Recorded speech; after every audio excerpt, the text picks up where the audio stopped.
Сәлем барлықтарыңызға, каналыма қош келдіңіздер. Бүгін біз сіздермен өте дәмді болып шығатын трайфл әзірлейтін боламыз. Ол үшін 2 жұмыртқамызды үстінен қантымызды қосып, ағарғанша жақсылап миксерлеп аламыз.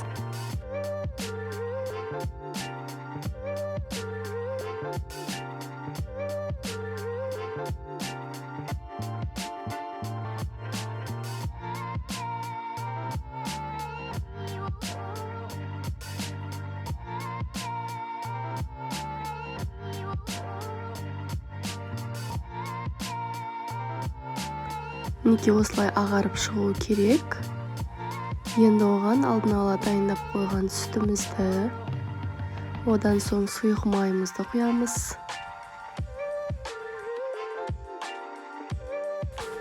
Үш ас қасықты какао қосып жібереміз.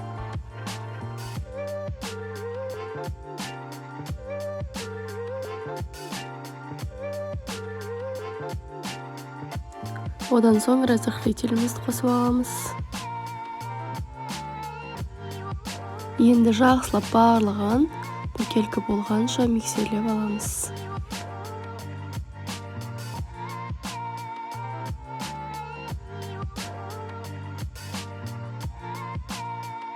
Енді біз массамызға ұнымызды қосатын боламыз.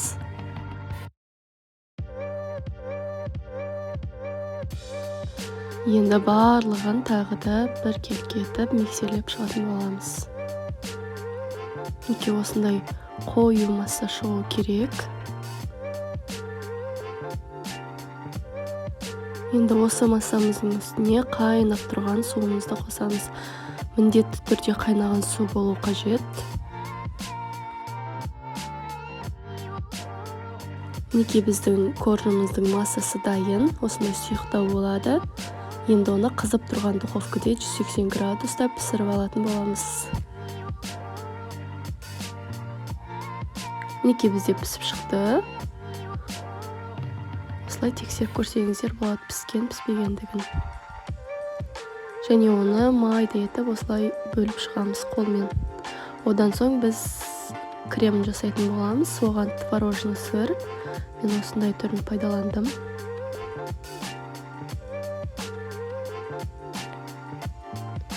Одан соң сахарная пудрамызды қосып аламыз.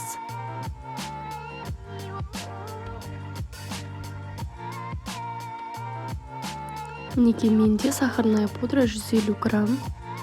Одан соң салқын холодильникте тұрған сливкемізді қосып аламыз.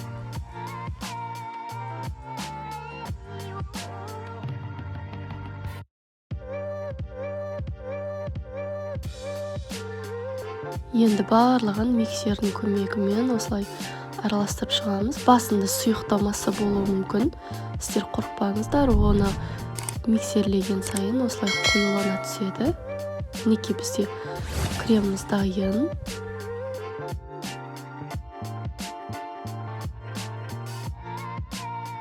Енді кремімізді осылай кондитерлік мешокқа салып аламыз. Одан соң трайфлға арналған осындай одноразовый ыдыстардан пайдалансаңыздар болады. Ең бірінші біз коржымызды осылай біртіндеп бір тегіс етіп жайып шығамыз. Менде бұл 2 трайфл үшін арналған масса болып табылады. Одан соң кремімізді осылай барлық жеріне бірдей етіп жағып шығамыз.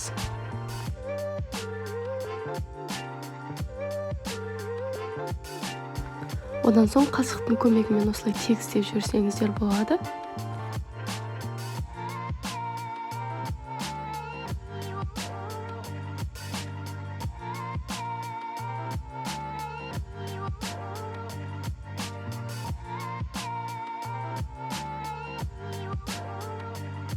Неге бірдей етіп кремдерімізді жағып шықтық. Енді мен арасына бананды пайдаландым.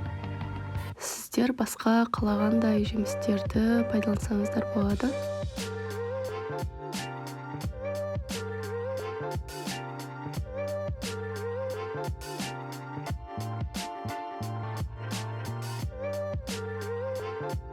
Банандарымызды қойып шықтық. Енді тағы бір қабат етіп осылай корждарымызды жайып шығамыз. Қалған корждарымызды И тағы да осылай кремімізді жағып шығамыз.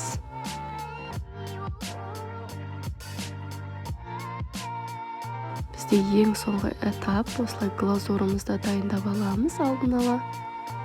Бұл қара шоколадтан немесе молочный шоколадтан да пайдалансаңыздар да жақсы шығады. Мінекей, енді үстіне осындай қалағанша оформление жасай беріңіздер.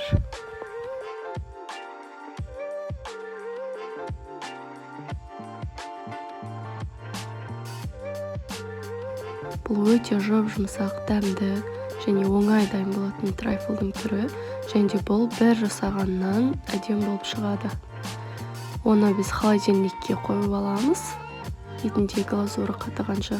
Мінекей, біздің трайфлдарымыз дайын, өте жұмсақ болып шықты. Егер сіздерге канал ұнаған болса, каналыма тіркеліп, қоңырауша белгісін басып қойыңыздар, комментарий қалдырып, лайк басуды ұмытпаңыздар.